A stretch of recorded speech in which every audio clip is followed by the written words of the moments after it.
পরিবারের পক্ষ থেকে আর একটা পশুকে নিয়ে কুরবানি দিবার সময় বলতে লাগলেন, আল্লাহ এই জমিনের উপরে আমার অনেক উম্মতি আসবে যারা কুরবানি দিবার সামর্থ্য হবে না, আল্লাহ আমি মুহাম্মদ তাদের পক্ষ থেকে কুরবানি দিয়ে দিলাম।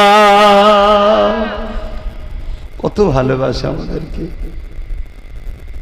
আল্লাহ, যাকে যেমন সামর্থ্য দিয়েছে, কেউ 30, কেউ 40, কেউ 50, কেউ 1 লাখ, কেউ 5 লাখ, কেউ 10 লাখ, কেউ 30 লাখ, কেউ 1 কোটি টাকা সম্পদ আছে, গরু কিনেছে, মোষ কিনেছে, দুম্বা কিনেছে, উট কিনেছে, খাসি কিনেছে, যার যেটা অকাত আছে, যার যেটা পছন্দের খাদ্য, যে বস্তু কোনো খাওয়া হালাল সেই পশুর মধ্যে যে কোনো একটা পশু কুরবানি দিতে পারেন। আপনি ছাগল খাসি দিতে পারেন, মোষ দিতে পারেন, দুম্বা দিতে পারেন, গরু দিতে পারেন, যেটা আপনার পছন্দ।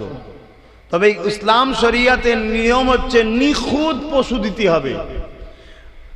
আপনি বাজারে গিয়ে আপনার আওকাত আছে, এটাকে 30,000 টাকায় কিনতে পারতাম, কিন্তু আপনি দেখে দেখে এমন একটা কিনছেন যেটা ভ্যানে নিয়ে এলে ভালো হয়, এটাকে বলা হয় কুঞ্জুস।